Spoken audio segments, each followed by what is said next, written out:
संसद में कल लोकसभा में one nation one election bill पेश हुआ तो वहीं राज्यसभा में संविधान पर चर्चा हुई और अमित शाह ने चर्चा का जवाब दिया। आज इसी को लेकर हंगामा हो रहा है। हंगामे के चलते लोकसभा की कार्रवाई को फिलहाल स्थगित किया गया। बता दें कि संसद परिसर में केंद्रीय गृह मंत्री के खिलाफ विपक्ष का प्रदर्शन चल रहा है। विपक्ष मांग कर रहा है कि अमित शाह राज्यसभा में दिए गए भाषण पर माफी मांगे।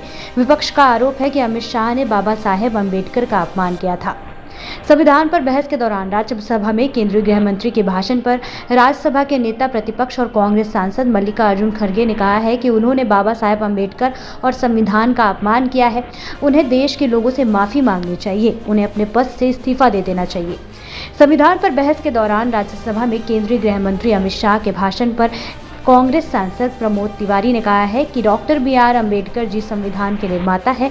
संविधान उन्होंने बनाया है। ऐसी परिस्थिति में जिस तरह से गृह मंत्री अमित शाह ने अपमानजनक भाषा में कहा है वो अक्षम्य है। कांग्रेस के लोग डॉक्टर बी.आर. अम्बेडकर का अपमान नहीं सहेंगे। कांग्रेस सांसद कुमारी शैलजा ने भी इस पर बयान दिया है और कहा है कि गृह मंत्री जी ने बाबा साहेब के ऊपर किस तरह की टिप्पणी की है ये सबने देखा। हमारा संविधान हमारे देश का ग्रंथ है और अगर संविधान हमारा ग्रंथ है तो बाबा साहेब हमारे लिए भगवान से कम नहीं है। यह बाबा साहेब का भी अपमान है, देश का अपमान है, देश के लोगों का अपमान है और हमारे संविधान का अपमान है।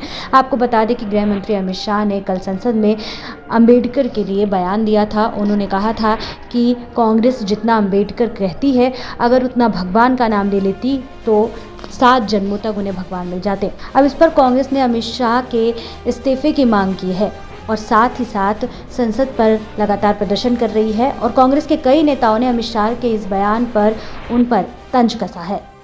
ये बात कहना, ये बात कहकर बाबा साहब का अपमान किया, संविधान का अपमान किया और वो मंशा जो उनके दिमाग में है कि उनकी जो मनुस्मृति की आइडियोलॉजी है वो और आरएसएस की आइडियोलॉजी जो है वो दर्शाता है कि वो खुद वो बाबा साहब अम्बेडकर के संविधान को रेस्पेक्ट नहीं देना चाहते हैं। इसीलिए हम वो कंडम करते हैं और आई demand his resignation. All the parties demand his resignation and he should apologize to the country. और वो अपना काम करना चाहिए उन्होंने, और इस ढंग से अगर वो बात करते रहेंगे सारे हिंदुस्तान में आग लगेगी कि बाबा साहब अम्बेडकर का अपमान कोई सहन नहीं करेगा। अगर उनको अपने जगह से इस्तीफा देना चाहिए और ऐसे अपमान कोई पार्टी कोई देश का आदमी स्वीकार नहीं करता। आपने देखा कि कल गृह मंत्री जी ने बाबा साहेब के ऊपर किस तरह की टिप्पणी की है। हमारा संविधान हमारा ग्रंथ है, हमारे देश का ग्रंथ है और अगर संविधान ग्रंथ है तो बाबा साहेब भी भगवान से कम नहीं है।